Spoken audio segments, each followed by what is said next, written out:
아는 것입니다. 대충 뉴스의 재석고 브리핑을 시작하겠습니다. 안녕. 국어사전에 따르면 이 안녕이란 단어는 아무 탈 없이 편안한 상태를 뜻한다고 합니다. 여러분들은 하루에 이 안녕이란 단어를 몇 차례 사용하고 계신가요? 안녕? 안녕하세요. 안녕히 계세요. 안녕히 가세요. 그리고 안녕히 주무세요. 우리말에서 가장 흔한 인사말 중 하나인 이 안녕이란 말을 우린 큰 의미를 두지 않으면서 아주 자연스럽게 사용하곤 합니다. 그러나 이 안녕이란 말은 누군가의 생명을 살릴 수도 있는 아주 중요한 말이기도 합니다. 어제 광주에서 57세의 한 중년이 혼자 숨져 있는 것을 한 전 검침원이 발견해 경찰에 신고했다고 합니다. 당시 고인의 집에는 전기장판과 라디오가 켜져 있는 상태였다 하고요. 경찰에 따르면 사체의 부패 상태로 미루어 최소 3개월 전에 사망한 것으로 추정할 수 있다고 합니다. 그제인 27일에도 광주 남구의 한 다세대 주택에서 혼자 사는 58세의 한 중년이 숨진 채 발견되었다고도 합니다. 부산에서는 6월 들어서만 4건의 고독사, 즉 아무도 모르게 쓸쓸히 홀로 생을 마감한 그런 사건이 발생했다고 합니다. 이들은 약 4개월 전에 숨진 것으로 추정된다는데요. 홀로 죽음을 맞이한 이후에도 몇 개월 동안 주변에서 알지 못한 채 시신이 그대로 방치되었다는 뜻이죠. 핵가족 시대를 지나 이젠 1인 가구 시대가 대세를 이루고 있습니다. 1인 가구는 젊은 층부터 중장년층, 그리고 노년층까지 다양하게 분포되어 있는데요. 이에 여러 지방자치단체들과 시민사회단체들은 이러한 고독사를 예방하기 위해 다양한 정책들을 마련, 운영하고 있다고 합니다. 지나친 경쟁 위주의 사회로 인한 개인주의, 저출산 고령화, 양극화, 빈곤 문제 등이 이러한 고독사 문제의 중요한 원인으로 지적되고 있는데요. 한자에서 말하는 사람인, 서로 기대어 있는 형상에서 따온 글자라고 하죠. 더불어 살아가는 사회. 말은 근사한데 막상 우리 현실을 보면 크게 공감이 가진 않습니다. 우리 사회는 생각보다 아주 넓습니다. 내 주위는 그중 아주 작은 일부에 불과하겠죠. 안녕이라는 말, 이 안녕 바이러스가 널리 퍼져 모두에게나 소중한 생명이 쓸쓸하게 혼자 버려지는 일이 없었으면 좋겠습니다. 우리 모두는 적어도 한 번쯤은 주변으로부터 이 말을 들어봤을 테니까 말이죠. 생일 축하합니다. 오늘의 재석고 브리핑이었습니다. 저 혹시 오늘 저녁 약속 있으세요? 어디로 가실 건데요? 뭐 드실 건데요? 아직 뭐 정하셨다면 대전 서구 탐방동에 있는 수호 참치로 오세요. 수호 참치는 합리적인 가격에 정말 고급진 참치 부위만 엄선해서 손님들께 대접해드립니다. 일식, 한식, 중식, 그리고 그 어렵다는 복요리 조리사 자격증 갖춘 참치 인생 20년, 저 문수호만 믿고 와주세요. 팟캐스트 듣고 오셨다고 하시면 특별 서비스도 드리겠습니다. 와주시는 손님분들 감동하실 때까지, 참치로 배 터질 때까지 정성껏 모시겠습니다. 대전 서구 탐방동 먹적골목에 있는 수호 참치, 예약 문의 042-485-1311. 이상 남길 만큼만 남기고 모조리 퍼주겠다는 신념으로 똘똘 뭉친 수호 참치 사장 문수호였습니다. 고맙습니다.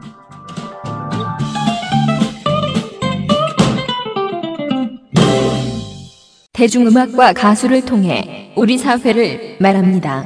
염살록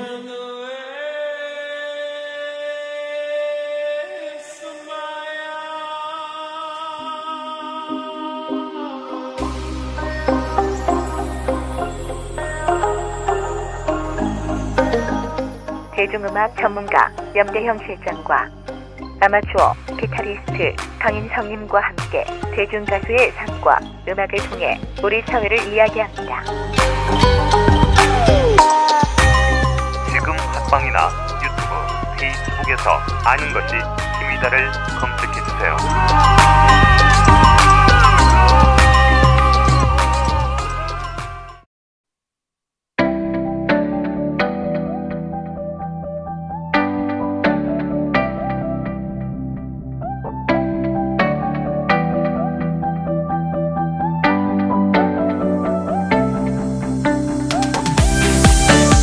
주인된 입장에서 머슴에게 보고받는 시간, 박정현의 머슴일기입니다. 오늘도 대전의 머슴, 대전광역시의 박정현 의원 나오셨습니다. 의원님 안녕하세요. 네, 여러분들의 머슴 박정현입니다. 안녕하세요. 오늘은 지난 월요일에 발표했다는 대전시 의회 하반기 1년 평가에 대해서 좀 보고를 하시기로 했는데 네.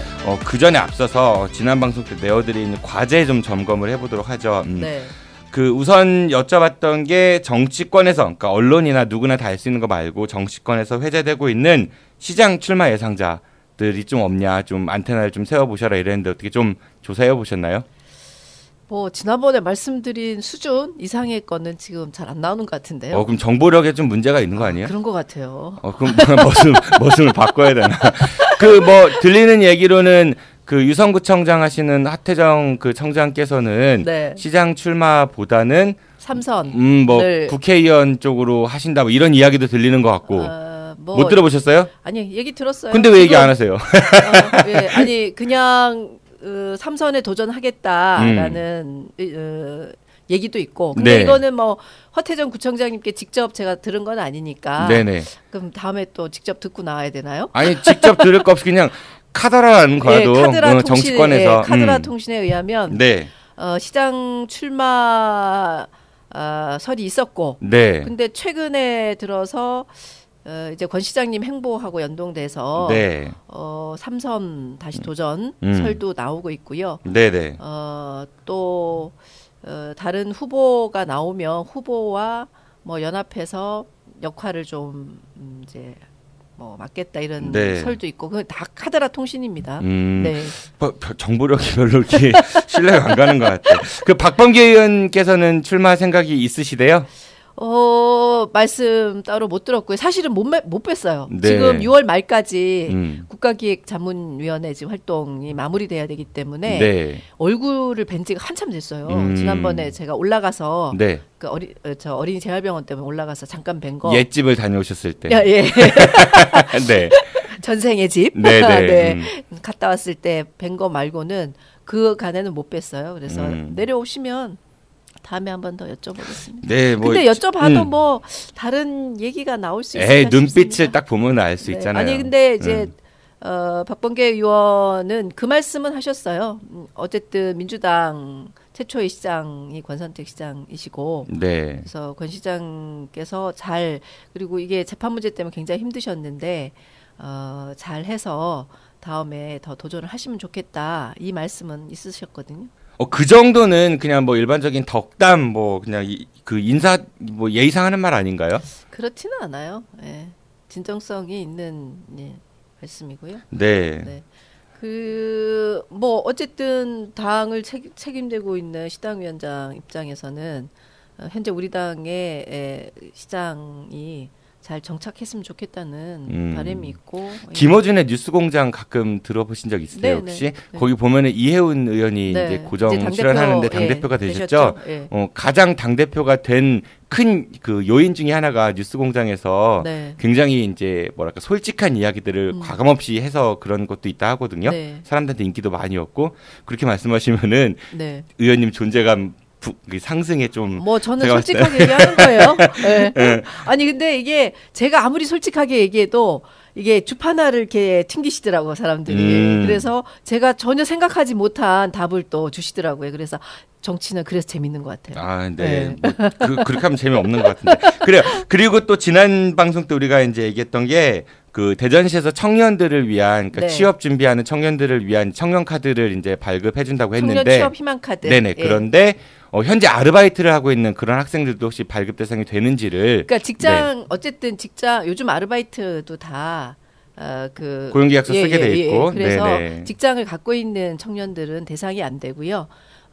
지난번에 또 질문이 주거 네. 월세 비율 뭐 이런 것들이 많으니까 그거를 할 수 있냐. 근데 현실적으로 불가능하더라고요. 보니까. 왜냐하면 이게 그 카드를 지급하는데 그 카드가 현금이 나오는 카드가 아니고 그걸 쓰면 차감이 되는 카드거든요. 근데 월세는 그 카드를 받을 수가 없잖아요. 주인이. 아, 주인이 예를 들어 예, 카드 예. 체크기가 없으니까. 예, 예. 체크기 있는 주인한테는 그럼 되는 거예요? 체크기를 갖고 있는 주인이 있을까요? 뭐 그럴 수도 현실적으로 있죠. 불가능할 것 같고 일단 시의 입장은 주거 비용은 제외한다고 보여지는 거고요. 그러니까 체크기 대신, 여부에 상관없이 주거비는 안 된다. 네. 대신 뭐가 있냐면 청년주택 임차 보증금 융자 및 이자 지원이라는 제도가 있어요. 이것도 네. 7월부터 시행이 되는데요.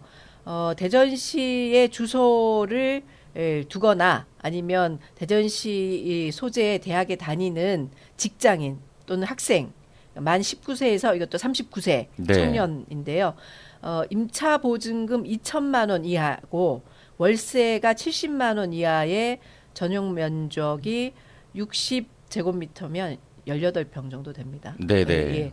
요 주택 또는 주거용 오피스텔에 이제 거주하는 사람들에게 임차 보증금 융자를 알선해주거나 또는 대출 이자를 보존해주는 일부 제도가 지원하는. 있어요. 그래서 지원 기간은 2년이고요. 1회 연장이 가능하대요. 네. 예. 그 시에서는 주택 임차 보증금 대출에 대한 이자 지원 연 한 3%에서 4% 정도 예, 그거는 보전을 해주는 거죠. 요 제도가 그것도 있기 괜찮네요. 때문에 예. 그래서 혹시 주거와 관련해서 조금 받으실 수 있겠다. 지금 이 방송을 들으시는 분 중에 이 방송이 청년들한테 다양한 정보를 제공하는 청년 정보 방송이 되겠네요. 이거. 네, 뭐 그런데 네. 대전에 거주를 하고 있고 대전에 학교를 다니는 학생이라고 하면은 네. 학생도 있고요. 네. 신혼부부도 있고 사회초년생도 있어요. 학생만 아니고 네네. 직장인도 있고 음. 취업준비생도 있고 다양합니다. 그러니까 이 19세에서 39세 그 사이의 청년이면 신분이 어떻든 간에 예, 가능한 거죠. 그 대상자가 되는지는 확인이 돼야 되는 거고요. 그러니까 청년 복지 카드에서는 주거비를 쓸 수 없지만은 그런 다른 제도가 있으니까 그걸 네, 이용하면 된다. 뭐 이런 왜냐하면 말씀인 것 같고. 대전 지난번에도 말씀드렸지만 대전의 주거 빈곤율이 굉장히 높아요. 그래서 대전시에서 이것도 근데 제가 볼 때는 이게 조금 더 실효적으로 가려면 사실은 대전시가 이제 임대주택이나 공공임대주택. 그리고 아니면 이제 왜 요즘 다가구 주택들을 굉장히 많이 짓긴 했는데 그 관리가 제대로 안 되는 경우들이 많아요. 네. 예, 특히 이제 어른들 경우는 이게 어떻게 좀 해야 될지를 잘 이렇게 미스매칭이라는 게 있는 거잖아요. 그러면 오히려 서울처럼 협동조합들이 있어요. 서울은 오히려 그 대학 주변에 예전에는 이제 그 하숙집 뭐 이런 것들이 많았는데 요즘 주변에 뭐 오피스텔 막 이런 게 생기면서 좀 돈 있는 친구들은 그렇게 들어간단 말이죠. 그러면 건물은 낡고 학생들을 수용하기는 어려워지고 그런 것들을 몇 채에 이렇게 관리해주고 그래서 학생들은 싸게 좀 주택을 얻을 수 있고 그리고 집주인은 잘 관리를 해서 그 학생들을 받을 수 있으니까 가게에 도움이 되고 이런 협동조합들이 좀 있어요. 그러니까 그런 것들을 좀 지원하는 좀 근본적인 틀을 만들면 좋겠다라는 생각이에요. 그것도 이제 제안을 네. 할 겁니다. 그리고 이것도 있었습니다. 시청에서 이제 대학생들이 방학 때 잠깐 네. 아르바이트 할 수 있는 그런 일자리를 마련했다고 했는데 시급이 어떻게 되나요? 그것도 시급이 최저임금 네. 시간당 지금 6,470원. 6,470원 네. 최저임금. 예, 그리고 한 7시간 정도 일. 7시간 예, 정도? 한대요. 예. 알겠습니다. 네. 네. 지난주에 우리 대답을 다 못하셨던 거를 이제 보고를 받았고요. 그럼 네, 오늘 그리고 또 하나. 네. 지난번에 제가 허위 사실을 유포해서 진짜요? 네. 어떤 허위 사실 유포하셨습니까? 우리 뭐 정당 얘기하다가 그 국민의당은 의회 의원들 아, 중에 시의회에서 국민의당은 없죠. 뭐 이렇게 말씀하셨잖아요. 네. 그래서 제가 별 생각 없이 없습니다 그랬는데 아니 왜 또 아니에요. 저한테 너 떠넘기세요 없죠라고 했다고. 같이 공동 정범이니까. 뭐 공동 정보면 나는 몰라서 물어본 건데. 네. 근데 제가 네. 그냥 놓치고 지나갔는데 우리 김경시 의원이 네. 얼마 전에 국민의당으로 가셨죠. 네. 국민의당에 한 명 있습니다. 바른 정당 한 명, 국민의당 한 명 있습니다. 국민의당 요즘에 어려운데, 네. 오늘 저희 이따가 방송 그렇죠. 저녁 때 네. 국민의당 분 오셔서 녹음하는 게 하나 있거든요. 네, 있을 수 없는 오늘, 일이 일어나서 오늘 아주 네. 탈탈 한번 이야기해볼 네, 생각이고. 탈탈 좀 털어주십시오. 네, 왜 그럼 그렇게 됐는지 오늘은 정말 이해가 잘 안 돼요. 알겠습니다. 네. 이따가 저녁 때 방송 녹음할 때 국민의당 한번 탈탈 털어보고 오늘은 대전시를 한번 탈탈 털어보겠습니다. 그 하반기 평가 그 1년 평가를 스스로 하신 거죠? 아니에요. 그 제가 평가한 건 아니고요. 아니 그러니까 시의회에서 스스로 평가하신 예, 거죠? 그렇죠. 예, 네, 예. 자체 평가. 네, 네. 네. 3년. 그러니까 저희가 2014년 지금 7대 네. 의회고요. 올해까지 3년 됐지 않았습니까? 이제 1년 남았어요. 그래서 3년 평가 기자회견을 우리 의장님하고 이렇게 네. 임원들께서 지난 월요일에 기자실에서 했습니다. 근데 이게 그 일단 의회라는 게 기능이 크게 두 가지로 볼 수 있죠. 하나는 시정에 대한 견제 감시 기능, 네. 그리고 또 시민에게 필요한 조례를 제정하는 그런 입법 기능. 네. 크게 봤을 때 두 가지라고 생각이 드는데 얼마 전에 그 권선택 시장님의 그 대전시에서 민선 6기 그 시정 키워드 빅데이터 분석 결과를 내놨어요. 혹시 보신 적 있으세요? 아니 저는 아직 못 그래서 봤는데. 그 오신 시민들한테 네. 그 이렇게 팜플렛으로 제작을 해갖고 나눠주셨는데 제가 좀 화요일 날 네, 제가 좀 읽어드려 볼게요. 네. 그 시에서 분석한 네. 6대 그 대전광역 시정에 대한 키워드 분석인데요. 얼마큼 공감이 되는지. 자, 시민들, 최우수상, 권선택, 구민들, 공약 이행, 도시철도, 구청장, 정무부시장, 변호사, 정보공개평가, 에세이 등급, 충청권 광역철도망, 약속사업, 시정운영, 최고 등급, 성과, 행복, 발전, 기대, 혁신, 노력, 개선, 최선. 이런 단어들이 주요 키워드라고 나와 있어요. 어떻게 생각하세요? 좀 뭐하네요. 아니 이렇게 시에서 자료를 만들어서 배포를 했어요. 그러니까 그 딱 얘기만 들으면은 다 좋은 거야. 아니 그런 것 같지는 않아요. 제가 듣기에는 왜냐하면 명확하게 성과가 없다는 얘기. 부정적인 거는 아니에요. 이따 그 나중에 제가 자료 보여드릴 테니까 네. 보시면은 아주 굉장히 희망적으로 이렇게 아니 그게 나열이 돼 아니고 있고. 그 키워드 자체는 물론 이제 시민들로부터 여러 가지 여론이나 이런 것들을 받아서 나왔을 텐데요. 추상적이잖아요. 그럼 또 이제 네. 부정적 단어라고 따로 해놓은 게 있어요. 네. 제일 오른쪽 아래에 조그만하게 네. 뭐냐면은 원자력 연구소, 균형 발전, 일자리 부족 이 세 가지 키워드입니다. 네. 근데 저는 상식적으로 왜 월평공원 이런 거 없지? 갑천 친수구역 개발, 재판, 뭐 네. 대법원 이런 거 있을 것 같은데 그런 거 하나도 없고 뭐 이렇게 최우수 등급, 뭐 최우수상, 약속 이행 뭐 이런 것들만 있으니까 그러니까 좀 추상적이라고 보여지고요. 네. 그 뭐 여론조사를 잘 하셨겠지만, 근데 오늘 또 시민단체에서 민선 6기 3년 평가 토론회가 있고요. 네. 시민단체에서도 조사를 했더라고요. 네네. 그래서 저 자료를 오늘 받기만 했고 아직 잘 보지를 못해가지고 그 말씀은 조금 다음에 한번 네. 예, 그러니까 우리 박근혜 드리면 정부에서도 좋겠는데요. 네. 국정 홍보 같은 관련 자료 오면 다 좋은 얘기만 있잖아요. 네. 사실 그러니까 이 양자를 같이 봐야죠. 어쨌든 행정에서는 그 시장님 입장에서는 저도 마찬가지거든요. 자기를 선전하는 입장에서는 긍정적인 거를 공보가 되게 중요하긴 한데 네, 이게 긍정적인 거를 좀 더. 너무 원사이드 같아가지고. 근데 문제는 지금 말씀해 주신 거를 들으면서 저는 뭔가 이게 한 방이 없다. 그러니까 권선택 하면 이게 나와야 되거든요. 뭐가 떠오르세요? 박정현 하면 돌 던진 뭐 파란을 이렇게 뭐 이런 박정현 하면 무관심 뭐 이런 게 떠오르고. 뭔 얘기입니까 지금 얼마나 지금 네. 회자되고 있는데. 네. 뭐 근데 이게 없는 게 사실은 조금 문제가 그리고 있다는 오늘 생각이 아침에 들어요. TJB에서 이제 뉴스 나오는데 네. 그 전국의 이제 지역 그 광역자치단체장들 공약 이행에 관련된 결과를 이렇게 얘기를 했더라고요. 네. 안희정 지사가 이제 최고 등급을 받았다. 네. 그 얘기까지만 나오는 걸 보면서 좀 안타까움을 느꼈습니다. 저는 네. 공약 이행 결과 평가는 잘 안 믿습니다. 네. 안희정 지사가 잘했다는 이야기가 아니라 네. 우리 그러니까 그 TJB 방송 뉴스에서 우리 시장님 얘기는 아예 없어가지고 다음에 하겠죠. 글쎄요. 아마 도 평가 아닐까요? 그거는? 그건 아닙니다. 전국 얘기를 했었고요. 네. 아니 제가 좀 이 방송을 들으시는 분 중에 잘못 이해하시면 제가 그 평가는 믿지 않습니다라고 얘기한 게 안희정 지사님을 디스한다고 생각하실 수 있는데 그거는 아니고요. 네, 이 부분 편집하고요.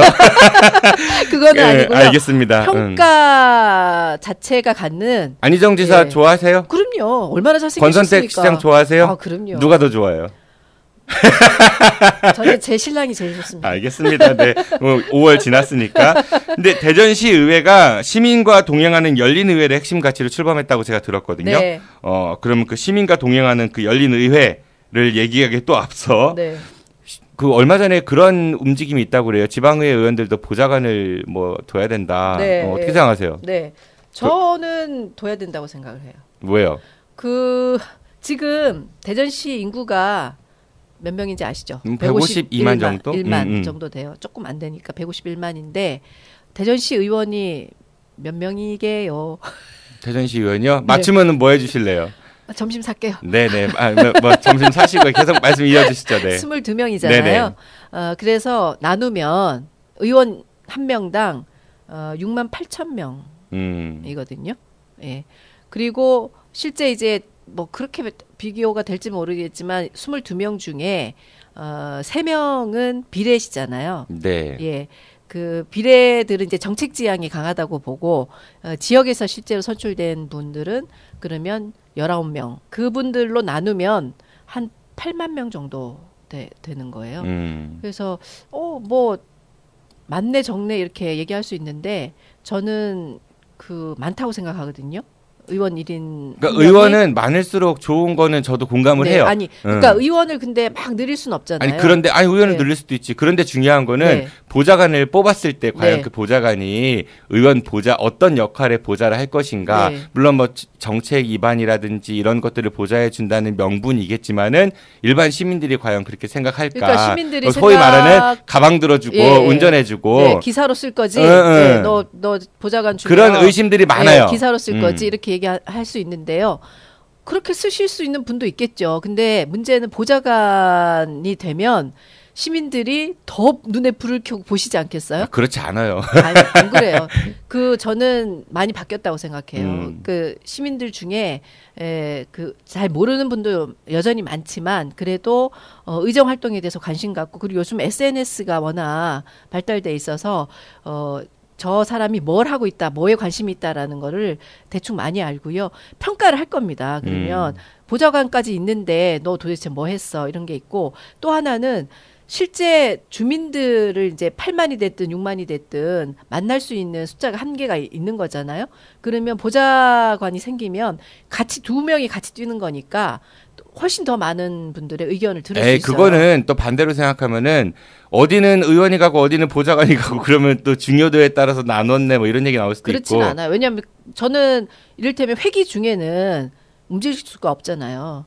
의원들은 회기에 집중해야 되니까. 근데 비회기 기간 동안에 일어나는 여러 가지 행사나 만남은 많은데 회기 기간에는 어쨌든 130일 안에는 회기 기간이니까 그 안에는 중요한 모임이나 중요한 요청이 있어도 못 가는 경우가 있어요. 그러니까 의원 대신해서 간다? 예, 가서 의견을 듣는 거죠. 왜냐하면 보좌관이 운전해 주거나 가방을 들거나 이런 게 아니고 실제로 그렇긴 한데 물론 그렇긴 한데 현실에 적용이 됐을 때 사람들의 그런 의심의 눈초리가 비단 그냥 막연한 의심이 아니라 저는 나름대로 합리적인 의심이라고 생각이 들거든요. 네, 왜냐하면은 그동안 이제 보여줬던 모습들이 과연 그러니까 도입되는 거에 대해서 저는 개인적으로 찬성은 해요. 그런데 그게 잘 운영이 되려면 시의회 구성원들 역시도 그거에 맞는 그런 퀄리티들이 좀 생겨야 되는데 그러기 위해서 시민들이 잘 뽑아야겠죠. 네.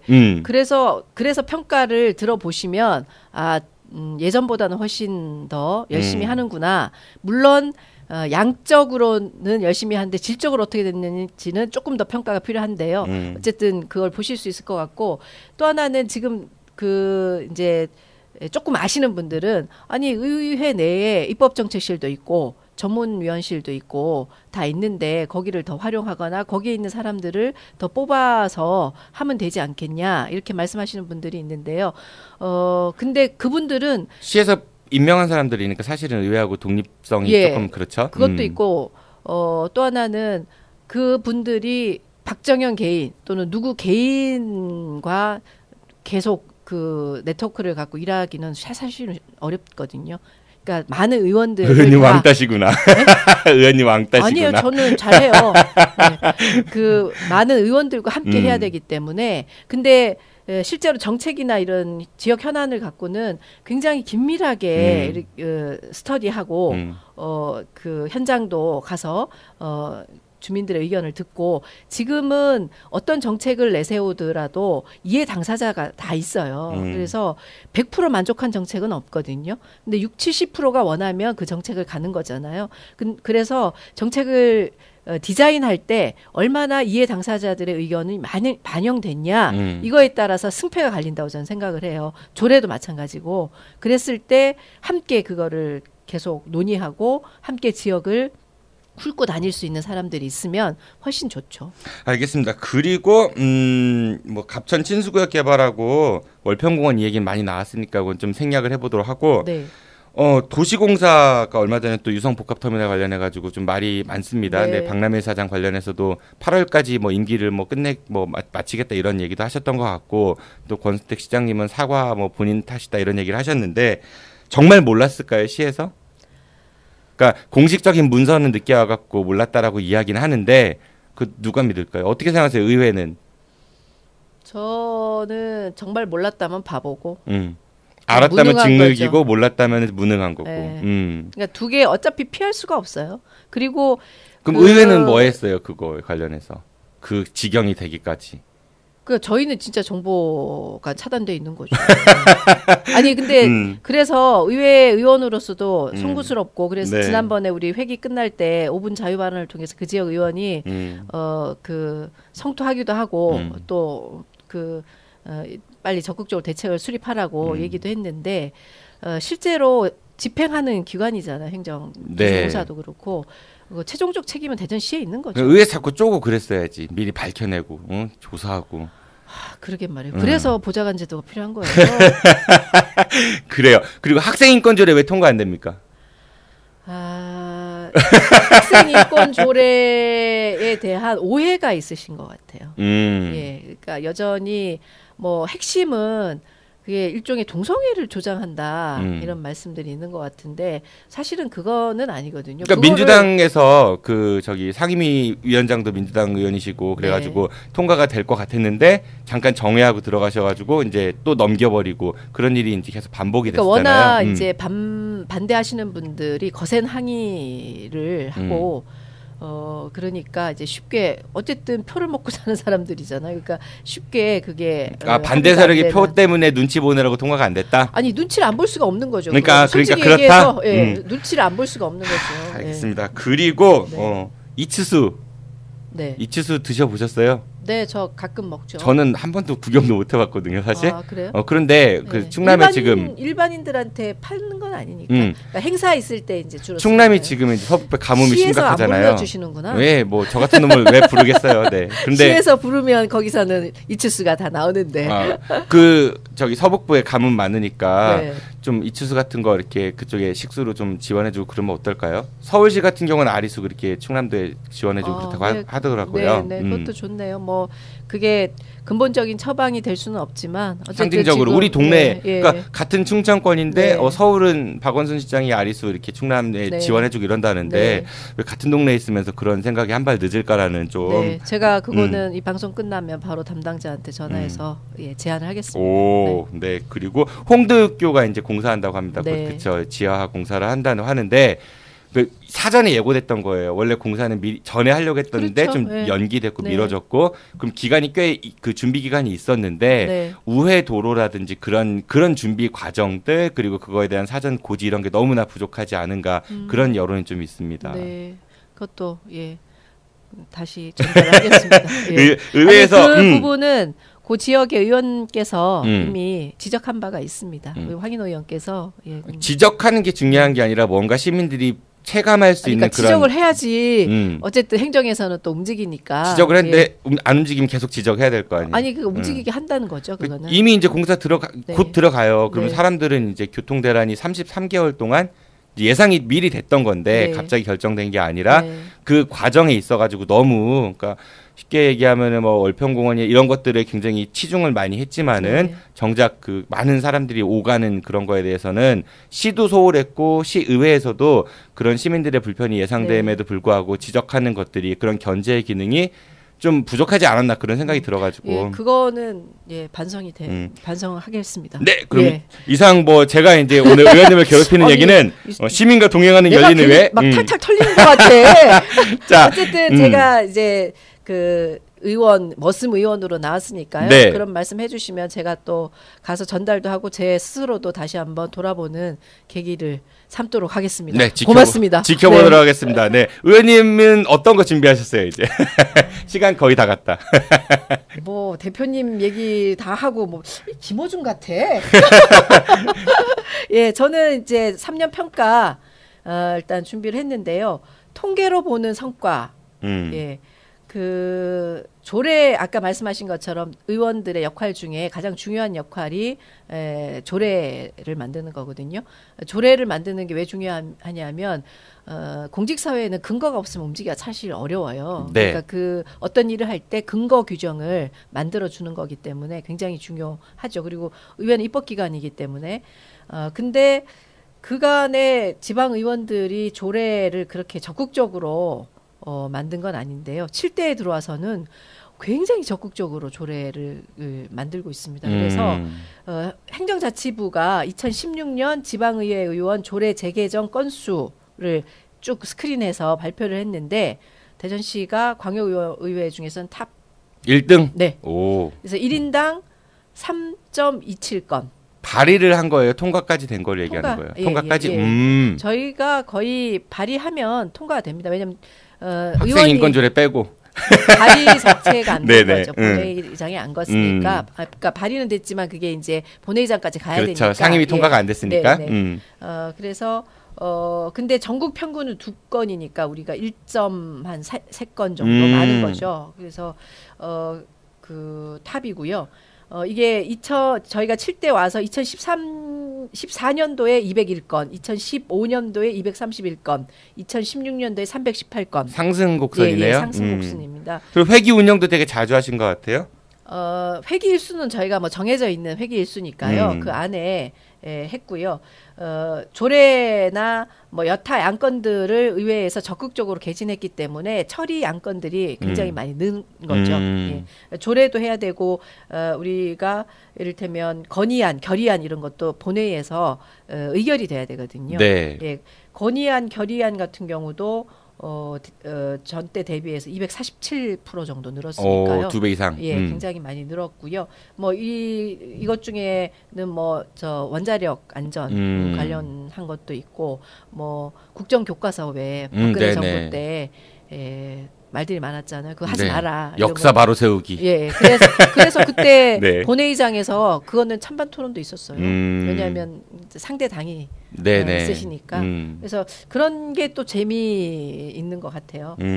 그리고 정책 간담회를 굉장히 많이 했어요. 그래서 157회 실시했으니까 굉장히 많이 했고, 근데 정책 간담회만 한 게 아니고 이 간담회를 통해서 한 32%는 조례로 반영이. 그러니까 저 같은 경우는 조례를 만들 때 늘 이해 당사자들과 함께 간담회를 하든 뭘 하든 하거든요. 네. 그래서 거기서 나온 의견을 갖고 조례를, 근데 다 반영이 되는 건 아니긴 하지만 조례 한계가 있기 때문에 그래도 그걸 한 것과 안 한 것은 굉장히 큰 차이가 있죠. 그래서 그렇게 그건 결국은 주민들의 의견을 반영해서 조례를 만들겠다는 의지이기 때문에 원래 의원들이 그렇게 뭐 또 해야 되는데요. 네. 예전에는 그냥 알아서 이게 하거나 아니면 뭐 집행부에서 좀 이거 해주십시오 하는 조례를 하거나 이런 의원들도 꽤 계셨는데 7대에 들어와서는 이제 그런 것들이 굉장히 많이 줄은 거죠.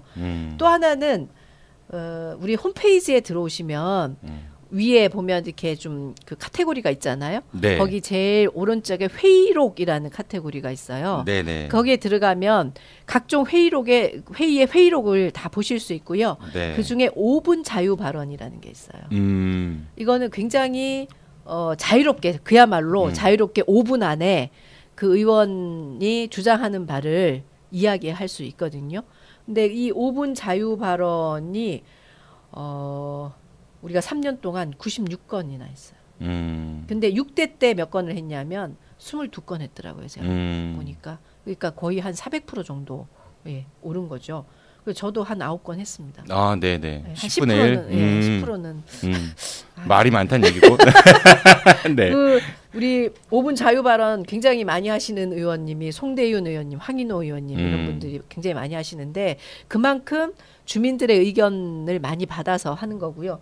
그 저는 들어가셔서 의원들이 정말 어떤 일을 하는지를 보시려면 조례도 중요하긴 한데요.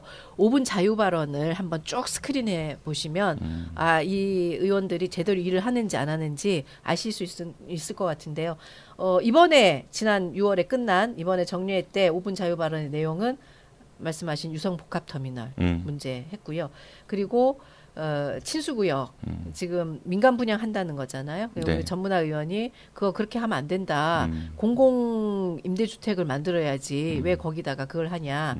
이렇게 주택 정책에 관련해서 이야기를 했고요. 그리고 여기 대화동에 낙후된 산업단지 악취 문제가 또 있지 않습니까? 그래서 그 해결을 위한 발언도 하셨고 그리고 거주 외국인하고 다문화 가정 사회 통합을 하는데 정책이 좀 더 필요하다 이런 얘기도 했고요. 이런 얘기들을 주로 합니다. 그리고 뭐 예전에 제가 한 것 중에는 가계부채 해결을 위해서 성남시는 금융상담복지센터라는 게 있거든요. 네. 그래서 우리도 금융상담복지센터를 좀 만들어서 해보자 이런 얘기를 했고 뭐 교통약자 이동과 관련해서 정책들을 얘기하는 것도 있고 이런 내용들을 보시면 이게 이 의원들이 정말 실질적으로 시민들이 필요한 내용들을 얘기하는구나 이렇게 알 수 있고요. 5분 자유 발언이 왜 중요하냐면 이 5분 자유 발언을 해서 띄워요. 그리고 그걸 갖고 정책 토론을 해요. 아니면 정책 토론을 한 걸 갖고 5분 자유 발언으로 이제 그러니까 어떤 뭔가 화두를 던진다는 얘기인 건데 근데 그걸 해서 이제 조례도 만들고 정책도 만드는 거죠. 말씀을 듣다 보니까 굉장히 좋은 일들을 많이 하시고 열심히 하시고 계신데 네. 우리가 그런 게 있습니다. 되게 뭔가 많이 해. 그런데 사람들이 체감을 못 해. 이제 그런 거는 어떻게 생각하세요? 그러니까 예를 들어 이런 거죠. 그러니까 조례 같은 것도 발의해 갖고 통과되는 것들이 많다고 하는데 국회 같은 경우도 보면은 법안을 입법 발의해 갖고 이제 통과시킬 때 새롭게 만들어진 법안들도 있지만 일부 몇 개 수정해 가지고 그것도 이제 역시 카운트가 되는 그거 거니까. 많아요. 저희도 그거 많고요. 그러니까 이제 양적인 것뿐만 아니라 질적인 것도 우리가 따져봐야 되는데 그런 게 다소 좀 이게 뭐랄까 시민들한테 많이 직접 다가오지 않는 거 아닌가 이런 생각이 좀 들기도 해요. 근데 7대에 와서는 지난번에 말씀드린 것처럼 뭐 우리 정기현 의원이 하신 청년 기본 조례라든가 이런 것들은 실질적으로 지금 변화하는 흐름을 맞춰서 하는 거잖아요. 그래서 그런 것들이 이제 많이 되고 있다 이 말씀은 드리고 싶고 다만 하신 것처럼 양은 늘었는데 그러니까 신문에서도 이제 그 비판을 하신 기자님들도 계시더라고요. 양은 늘었는데 질적으로 이거는 평가를 해봐야 된다. 질적으로 더 늘었냐 이 부분은 좀 여전히 캐션 마크다 이런 평가를 하셨는데. 그러니까 19대 국회에서 그 새누리당 당시 그 이명수 의원이 법안 발의해서 통과한 게 아마 탑 제일 1인가 뭐 그랬던 걸로 제가 기억을 해요. 근데 그분이 이제 법안 발의했던 거에 상당수가 조문 바꾸고 몇 개 이렇게 고치고 수정하고 이런 것들이 많았다는 얘기가 우리도 있었거든요. 우리도 그런 거 많아요. 이제 뭐 법이 바뀌면 법이 바뀌면 조례도 바뀌거든요. 행동에서 그러면 이제 그 내용 조문의 내용 바뀌고 그리고 요즘은 알기 쉬운 예전처럼 일본식 어구 이런 것들 다 바꾸잖아요. 뭐뭐식도 일본 말입니다. 네. 그래서 그거 바꾸는 거 이런 것들도 이 양 속에는 많이 들어와 있는 거는 사실입니다. 그래서 그러니까, 질적으로 정말 주민들이 필요한 정책들을 만들도록 더 노력을 하겠습니다. 의원님 아까 말씀하신 것 중에 그리고 제가 많이 공감이 가면서도 또 한편으로는 좀 그랬으면 좋겠다는 바람이 있는 게 이제는 주거에 대한 개념이 우리가 좀 그 철학을 좀 바꿔야 될 때가 되지 않았나. 그러니까 재산이나 아니면 투자의 개념보다도 적어도 복지에서 사람이 가야 되죠. 복지가 아니라 네. 그러니까 적어도 사람이 밖에서 열심히 일하고 누워서 내가 두 발 뻗고 잠잘 수 있는 공간만큼은 보장이 될 수 있는 편안하게 그게 얼마큼 막 화려하고 평수가 크고 이런 그렇죠. 것들이 중요한 게 아니라 그런 이제 실제 주거의 개념으로서 그게 주거 복지라는 겁니다. 그러니까 시정의 철학이 네. 좀 그런 쪽으로 접근하기 시작하면은 좀 더 낫지 않을까 그런 이제 그래서 바람이 좀 있습니다. 이번에 이제 김현미 국토교통부 장관, 국토부 장관인가요? 네네. 이 하도 많이 바뀌어서 하도 네네. 바뀌니까 일성이 그거였잖아요. 주택이 이제 더 이상 투기의 대상이거나 돈벌이의 대상이 되면 안 된다. 그거는 사람들의 안정한 주거 안정성, 주거 복지를 위해서 가야 된다. 아니 그러니까 거기도 그렇게 하는데 왜 우리는? 예. 그러니까 그래서 우리 전문학 의원께서 예, 지난번 그것도 전 조금 마음에 안 드는 거야. 예. 공공임대주택은 그 전용 면적이 제한이 있죠. 84제곱미터인가 그거 넘지 않는 걸로. 그러니까 조금 왜 가난한 사람은 예. 반드시 좁은 집에 살아야 되는가라는 그렇지만 것도 좁은 집이지만 이제 예를 들어서 예. 한 가족이 10명이 사는 가난한 사람이 있을 수도 있어요. 네, 그런데 맞아요. 거기는 예. 좁은 데 살아야 네. 되는 거거든. 그러니까 예전에 뭐 8평, 뭐 10평, 12평 이렇게 해가지고 니들은 가난하니까 그래도 부자들이 세금 낸 거 같고 수혜받는 적이니까 화려하게 살 필요 없고 네. 최소한의 아주 작게 살고 뭐 그런 시각들 이런 것도 네. 좀 이제는 바뀌어야 되지 않을까. 네, 그래서 그거는 그 주거 복지라는 얘기가 최근에 이제 나오고 있고요. 그러니까 사람들이 심리적으로 안정감을 얻을 수 있는 게 집이잖아요. 그래서 그 집의 규모나 이런 것들도 좀 다각화해야 되고 그리고 특히 갑천에 이제 민간 회사들이 왜 거기를 그렇게 하려고 하겠어요? 거기는 돈 되니까 하는 거지. 조망이 굉장히 좋거든요. 지금 거기에 들어가겠다는 분들이 많아요. 근데 왜 임대 아파트에 사는 사람들은 늘 조금 후진 지역에 살아야 되냐? 그 좋은 데에 살면 안 되냐? 이게 이제 우리의 질문인 거죠. 그렇게 해서 이게 바꿔야 되는 거죠. 사실. 여기서 우리란? 저랑 전문학 의원? 아, 네. 네. 많은 의원들이 그렇게 생각하고 있습니다. 네. 알겠습니다. 네. 오늘 두 번째신데요. 네. 어떠세요? 첫날하고 오늘하고 비교해 보시니까. 두 번째라서 많이 까였는데요. 다음 주부터 안 하신다는 거 아니에요, 혹시? 아니, 더 까여야 되겠죠? 알겠습니다. 근데 많이 배우고 이거는 이렇게 우리가 늘 긴장감을 놓치지 말고 해야 되겠구나 이렇게 생각이 들고요. 그리고 뭐 아까 말씀드린 보좌관 제도 이런 거는 여전히 시민들이 다수가 이 일을 제기하고 있다는 거는 알고 있습니다. 그래서 어거지를 부리는 건 아니고요. 이런 것들의 타당성이 있다라는 부분을 늘 저희가 이제 설명드리고 또 다른 제기가 있으면 그걸 갖고 또 저희도 고민하고 그런 문제 제기에 대해서 만일 되면 이런 대책 방안들을 세우겠다 이런 고민들도 하겠습니다. 네. 아마 대다수의 시민들이 저랑 생각이 비슷할 거예요. 그러니까 무조건 반대가 아니라 그렇죠. 시의회 의원들께서 그 정도 일을 하신다고 하면은 그 이상은 못 해주겠냐. 근데 지금 하고 있는 게 마음에 들지 않으니까 네, 그런 네. 시각이 나오지 않나. 네. 뭐 그거 있잖아요. 지방의원들 하면 제일 많이 떠오르는 게 해외 외유 나가는 거, 연수란 이름으로 관광 코스 도는 거, 그런 거 별거 아닌 건데 그런 거부터 좀 이렇게 줄여나가는 모습을 보이면은 더 좋지 않을까 뭐 그런 생각이 들어요. 그러니까 네. 뭐 오늘부터 그 학교 비정규직 노조가 네. 파업에 들어간다고 해서 아침에 나오는데 그렇죠? 네. 앞에서 집회하시더라고요. 네. 교육청에서는 이제 예산이 부족해갖고 당장 어렵다 이런 말씀을 주시는데 저는 그런 생각이 들거든요. 예산은 늘 없어요. 그러면 교육감님들도 차를 좀 더 작은 거 타시고 교육청 회의할 때 교육청이 얼마나 좋은 회의 시설들 많아요. 그런데 네. 꼭 호텔 가갖고 뭐 해야 되고 그런 거 먹어야 되고 그러니까 마치 집은 되게 가난한데 우리 아빠는 돈이 없어. 근데 아빠는 외제차 타고 다니면서 우리는 가난해. 그럼 누가 공감하겠냐는 거지. 그러니까 물론 교육감님이 그런 예산을 줄여가지고 그 네. 돈으로 그 학비 노조 그 비정규직 분들을 도울 수는 없지만은 그러니까 그거 해결되지는 않지만은 공감이라는 게 사람이 누구나 그런 국가 정책으로 어쨌든 바뀌어야 되고요. 문재인 정부 들어서 그 해결을 위해서 지금 노력을 하고 있고요. 저는 그 학부모들이 지금 사실은 아이들 이제 밥을 학교에서 줬는데 지금 도시락으로 대체해야 할 수도 있고 뭐 여러 가지 좀 불편함이 있으실 것 같아요. 그래도 연대의 심정으로 왜냐하면 이게 비정규직 문제는 우리 모두의 문제이기 때문에 그 정의당 같으신데 연대의 네네. 심정으로 예, 좀 참아주시고 또 지지도 해주시면 좋겠습니다. 알겠습니다. 의원님 바쁘신데 나오셔서 감사드리고요. 다음 주에는 더 예쁜 모습으로 뵙겠습니다. 안녕히 가십시오. 네, 머슴 물러가겠습니다. 네. 고맙습니다. 내일 오늘 뭔일 이슈 2부 시민통신 시간에는 대전 충남 녹색연합 양흥모 사무처장으로부터 우리 지역의 환경에 대한 이야기 들어보도록 하겠습니다. 지금까지 진행의 정진우였습니다. 청취해서 고맙습니다. I'll be back.